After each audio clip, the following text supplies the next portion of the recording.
Ok les copines, c'est mon énième retour sur YouTube, voilà peut-être mon 14e. Comme vous pouvez le constater, j'ai plein de magazines derrière moi. Donc déjà c'est parce que c'est ma seule et unique déco. Et c'est surtout parce que je rêve d'avoir mon propre magazine avec mon nom, mes photos, mes articles. J'y travaille, ça va venir, je vous le dis, entre vous et moi, un jour ou l'autre j'aurai mon magazine. Mais du coup en attendant je me suis dit pourquoi pas faire un magazine digital sous format de vidéo. Donc j'aimerais m'y prendre en faisant donc déjà des rubriques qui sont finalement les sujets qui m'intéressent et qui me passionnent depuis longtemps. Ce qui veut dire mode, beauté, design, art, pop culture, développement personnel, les adresses bien évidemment. Je voulais vraiment pouvoir tout rassembler et parler que de ce qui me plaît finalement, un petit peu mon univers. Moi ce qui m'importait c'était de vous partager, de vous faire découvrir plein de choses trop cool pour apporter de l'inspiration, pour apporter peut-être de l'ouverture d'esprit même, je ne sais pas. Des fois je me dis est-ce que je gatekeep les choses et puis en fait non. Parce que les choses méritent d'être connues et d'être appréciées. Donc voilà, mon retour sur YouTube. Pour chaque numéro j'aimerais parler d'un thème en particulier et pouvoir vous partager plein de choses par rapport à ces rubriques, donc sont en lien avec le thème. Et pour ce premier thème, je me suis dit pourquoi pas parler du reborn and rebranding. En français, renaître et rebranding, parce que je sais pas le terme en français, je crois que ça n'existe pas. Mais rebranding ça correspond aux marques à un renouvellement et un changement quand elles marchent pas trop ou qu'elles ne se retrouvent plus. Donc elles vont changer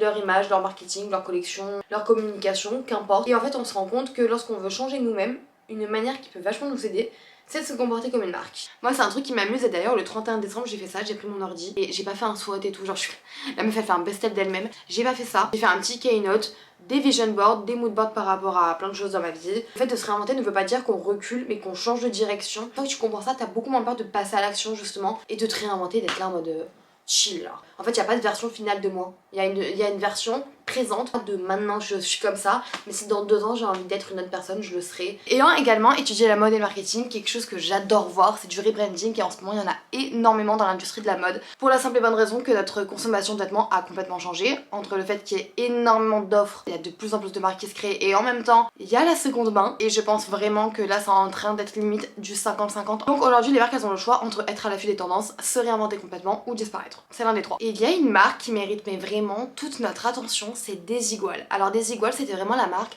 des profs qui nous traumatisaient au collège et elle est devenue l'une des marques je pense vraiment qui va devenir les plus tendances soit cette année soit l'année prochaine. Grand max. C'est incroyable le changement mais le rebranding est fou. Pour vous expliquer un petit peu l'histoire, Thomas Meillet qui est donc le CEO de Desigual en 2017 a fait appel à Jean-Paul Gouve en tant que directeur artistique pour la marque. Il pensait vraiment qu'il allait révolutionner la marque, sauf que ça a été un échec total et il a arrêté au bout d'1 an. Et en 2019 il a fait appel à un nouveau chef opérateur marketing et pas directeur artistique, sachant que généralement c'est le directeur artistique qui va créer vraiment les plus gros changements d'une marque et qui va pouvoir la réinventer complètement. Là c'était pas le cas, qui est tout simplement Guillaume Galeno qui était l'ancien de Nike et il a fait un travail de dingue et il continue parce que du coup à partir de ce moment là Desigual a commencé à faire des collaborations avec des stylistes et des designers. Ils ont également fait des campagnes marketing avec par exemple We Are Uni et c'est ce qui a fait accroître vachement leur présence digitale sur les réseaux avec plein de campagnes marketing et depuis je dirais 1 an et demi ils nous font que des dingueries. Sauf qu'avant de vous expliquer un petit peu ce qui a fait que Desigual commence vraiment à changer et à monter dans le classement des marques on va dire populaires et trendy, c'est déjà leur changement de collection. Comme je voulais parler d'eux, je suis allée sur leur site internet et j'ai regardé absolument tout ce qu'ils proposaient sur le site. Et je me suis dit je vais faire comme une wishlist et je vais scanner tout ce que j'aimerais porter. Les gars, je ne me suis plus arrêtée. Alors, je vais vous montrer ce qui était avant Desigual et aujourd'hui ce que c'est. Le changement est fou, je suis désolée mais j'ai trop envie de porter ces robes, les sacs, les jeans Desigual, mais pardon. Si je devais apporter un petit esprit critique juste à la collection, ça serait qu'à la limite, ils pourraient peut-être faire un peu moins de production, donc moins d'offres en termes de pièces, parce que je trouve quand même qu'il y a énormément de propositions. Et vu qu'ils sont connus pour leurs motifs un petit peu folkloriques, beaucoup de motifs, beaucoup de couleurs, beaucoup de choses, je dis peut-être pourquoi pas penser par collection à un thème et donc décliner ce thème. Imaginons qu'ils veulent faire une collection dans le thème de l'été, genre pour la collection été, la plage, le soleil, etc. Bah pourquoi pas faire justement des dégradés de couleurs par rapport au coucher du soleil, faire des motifs assez palmiers, fleuris, comme ils ont déjà fait pour la collection, mais également pourquoi pas jouer avec les textures, tout ce qui va être côté mer et sable, et tout ça rassemblé dans une collection. Parce que là quand j'ai regardé la collection c'est vrai qu'il y a énormément de choses. Alors j'ai vu des motifs fleuris, j'ai vu des motifs palmiers, j'ai vu des motifs rosaces, il y avait également des têtes de chat, il y a du Mickey, il y a un peu trop de choses, c'est encore un peu trop éparpillé. Et donc en plus de ça, en mars 2024 ils ont fait un défilé en Espagne avec comme guest list Paris Jackson, Esther Exposito et plein d'autres. En tête de campagne, on a Amélia Gray depuis 1 an et demi et toutes les campagnes avec Amélia Gray sont folles. Et je trouve que les deux marchent tellement bien, il y a tellement une synergie entre Desigual et Amélia Gray, sachant qu'elle c'est vraiment la hit girl du moment. Elle est belle, elle est solaire. C'est surtout qu'elle se met à fond dans toutes les campagnes, toutes les collaborations qu'elle fait. On voit qu'elle aime ce qu'elle fait, elle aime son métier et donc ça marche trop bien. Et à partir de là, on a vu Jenna Ortega porter un ensemble Desigual. Esther Exposito est devenue la nouvelle égérie Desigual. Puis également ils font aussi plein de collaborations avec plein d'influenceurs et de créateurs de contenu mode très pointus, très niche, je pense à Clacovi et plein d'autres. Donc honnêtement 10 sur 10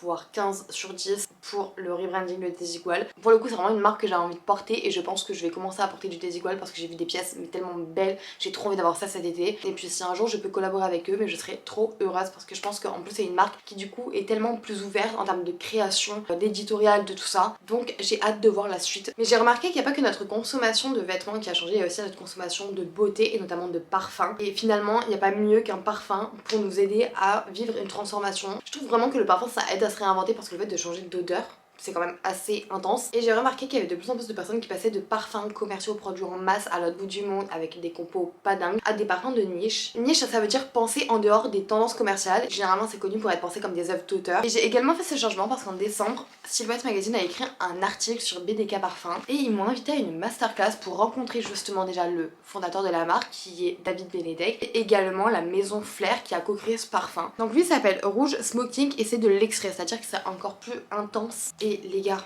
ce parfum c'était exactement ce dont j'avais besoin pour affirmer ma personnalité. Je sais pas, quand j'ai senti mon tempérament, je pourrais pas vous expliquer. Il me fait sentir deux parfums, lui et un autre un peu plus léger j'ai envie de dire. Et celui-là mais coup de cœur. Et en plus une fois qu'ils ont décrit le parfum j'étais là ok bah en fait c'est clairement moi. Mais du coup le processus de création est généralement différent et en plus de la compo qui est meilleure, c'est souvent plus concentré et également plus marquant. J'ai vraiment eu de la chance de tomber direct dessus. Donc si jamais un jour vous tombez sur des parfums BDK, je vous invite à les sentir et à me dire ce que vous en pensez, mais je trouve que ça sent tellement bon. Et une artiste que j'adore et qui s'est complètement réinventée et qui est trop forte, c'est Addison Rae. Vite fait, si vous ne la connaissez pas, c'était une TikTokeuse. Donc au départ elle a découvert TikTok en 2019 à peu près comme tout le monde. Elle était lycéenne et surtout danseuse, donc elle a commencé à faire des chorés sur TikTok. Et comme Charli D'Amelio, ça a pris, elle a fait des millions de vues. Maintenant elle a des millions d'abonnés. Et puis du coup elle a commencé à connaître aussi Charli D'Amelio et d'autres créateurs qui se sont rassemblés pour faire des collaborations. Ils ont eu une viralité, une hype immense et en même temps un lâchage public et de la hate dingue. Après ça, en plus, elle a commencé à fréquenter les Kardashians.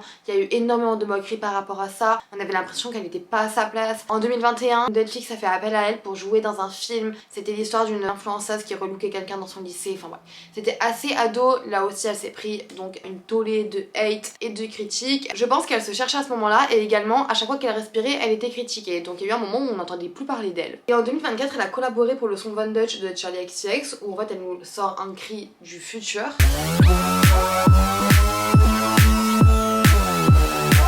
Et là elle a commencé à se réinventer et là elle a commencé à devenir une pop star, c'est allé crescendo. Elle nous a sorti Jet Pepsi, Aquamarine, high fashion. En plus de ça, elle est accompagnée d'une amie à elle qui s'appelle Lexi Smith, qui est styliste et même je pense directrice créative, qui clairement l'a accompagnée et l'a aidée pour son rebranding de marque et donc son image, que ça soit pour ses clips vidéo parce que ses clips vidéo sont tous absolument sublimes, que ça soit la scénographie, les chorégraphies, l'univers visuel, tout est parfait et cohérent par rapport à son image et par rapport à ses musiques. Parce qu'aujourd'hui quand même elle a beaucoup moins de prise de parole, elle est clairement plus dans le silence et tout passe par le visuel et c'est assez intéressant d'ailleurs quand on savait tous les dramas qu'elle pouvait avoir sans même réellement les créer. Aujourd'hui elle a vraiment une image un petit peu Y2K mais underground, hit girl plutôt edgy et puis elle est quand même très second degré et donc elle a vraiment une image qui va à contre-courant de son image antérieure de tiktokeuse et de drama et de tout ce que vous voulez. Et aujourd'hui on la retrouve sur la scène de Coachella en tant qu'invitée.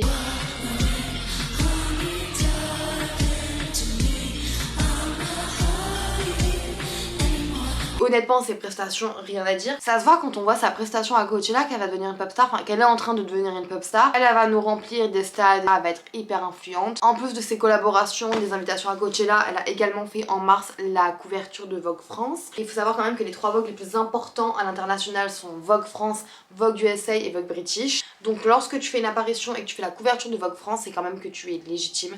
de faire ce que tu fais et que tu réussis. Et ce que j'aime chez cette fille, elle va être une source d'inspiration. Je trouve qu'elle le veuille ou non, involontairement, avec tout ce changement qu'elle a fait, elle fait passer un message tellement clair aux nouvelles générations qui vont la connaître ou qui la connaissent déjà, qui est en fait, fais ce que tu veux, n'écoute que toi, tu es légitime de faire ce que tu as envie de faire et fais-le à fond et amuse-toi, et c'est à ce moment-là que tu vas briller parce que c'est exactement ce qui se passe pour elle. Donc clairement, j'adore sa musique, elle est inspirante, j'aime son univers, elle est trop cool. Je pense qu'il faut mettre aussi un petit peu en lumière les évolutions positives de chacun, voilà. Mais moi, quelque chose qui m'a énormément aidé à passer à l'action, parce que généralement, même si on est conscient qu'on est plus trop bien dans notre version de nous-mêmes, qu'on est plus aligné avec nous, etc., il y a quelque chose qui nous bloque, on a des peurs, on a des blocages, on ne sait pas d'où ça sort, on ne sait pas comment faire pour s'en sortir. Et ce qui aide vachement, les gars, je suis désolée de vous le dire, mais c'est le développement personnel. Alors je sais que beaucoup d'entre vous, on a une approche vachement sceptique, et après avoir lu des livres et des livres, écouté des podcasts, etc. sur le développement personnel, je comprends pourquoi il y en a beaucoup qui sont sceptiques, parce qu'en vrai, il y a quand même beaucoup de blabla. Alors s'il y a bien une personne